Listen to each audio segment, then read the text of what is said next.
Okay, welcome to my Leo friends. Happy New Year's.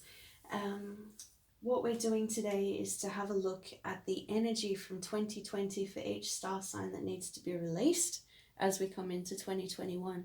So we're going to have a little look at what can be released and then therefore what changes and what the outcome is.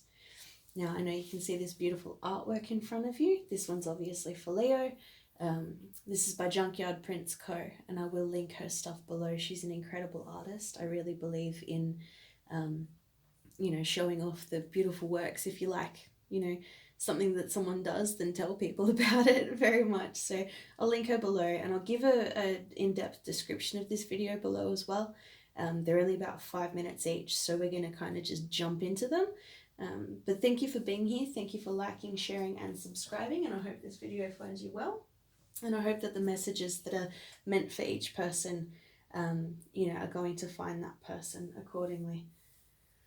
All right, so what we have is what needs to be released, what has blocked you from releasing it, what can help you release it, what will change for you when you release it, and the outcome.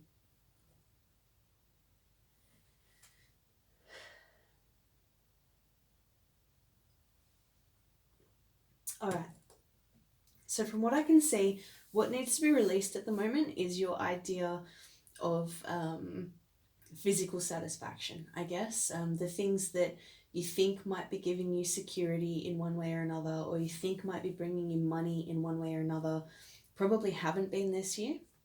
So it's time to say, thank you for the lessons, and let go of what your idea of that Ten of Pentacles was. Like you had an end goal that possibly didn't work.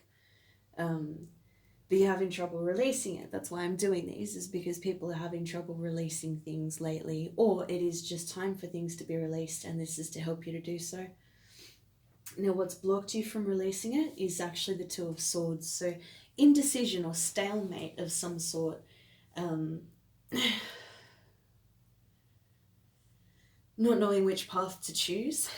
You were probably moving towards what you thought was going to be the Ten of Pentacles, and with that not working the way that you thought it was, or the way that you needed it to, you've probably been presented with options or had options forced upon you as well, which has led you to indecision. However, I really do think that, see, we've got the 10 here and the 10 here, so this is what can help you release it. That's the 10 of Swords, which the one that wasn't working, that caused you to think that, maybe you needed to try another path, but then you were led to indecision. That idea that wasn't working just wasn't working. So you're being asked, what can help you release that, is actually by letting these swords fall. Now there's a deer there, and I always say that deers are there when it's safe to do so. I know that doesn't look like a safe situation. The Ten of Swords never feels great. It feels like defeat, and yes, in this case, I think an idea simply didn't work, and yes, that sucks. I think you're being encouraged to choose the other path. Let the defeat happen with this one, but choosing the other path is going to allow you to actually have more financial and physical stability and security. So what's going to change for you when you release it is the King of Pentacles.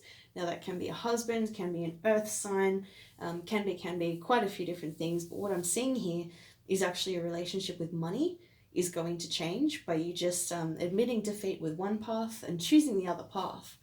Take off the blindfold and allow yourself to run towards this other thing, because it is going to mean a lot of work, but it's going to mean a lot of financial security. And the outcome of releasing that first option, or, the option that didn't work for you how you thought it was going to, is actually the Eight of Pentacles. So you might go back to school, you might have to change jobs, it might mean a big change in the way that you were learning something or doing something in the physical, and it will mean putting in a lot of hard work, but I actually see it changing your relationship with money and giving you the fruition that you thought that the first path was going to give you, if that makes sense. So I see it as a really positive thing, but I do think that it's time to admit defeat of the first thing. Look, some of this could be marriage. This could be a relationship that didn't work, and perhaps the choice is to be single or to change the relationship or change the dynamic of it. Whatever you're about to change will it will mean a lot of effort, and you're probably tired because this feels defeating, but I promise you it's worth it. It's going to broaden your horizons. It's going to show you a new way of thinking, and it's going to make sure that you've got longevity of stability, which you thought you had with the other venture, or the other relationship, or the way that relationship was going, but it wasn't actually the case. It was sort of a bit more damaging in the long run. It simply wasn't working. However, you've got a really beautiful opportunity here to learn something new, approach it a different way, and put the hard work in so that you've got an actual Ten of Pentacles, not a false one, if that makes sense. So I hope that reached whoever it was needing to reach. Thank you so much for being with me. Happy, happy, happy New Year's, and I'll see you next year.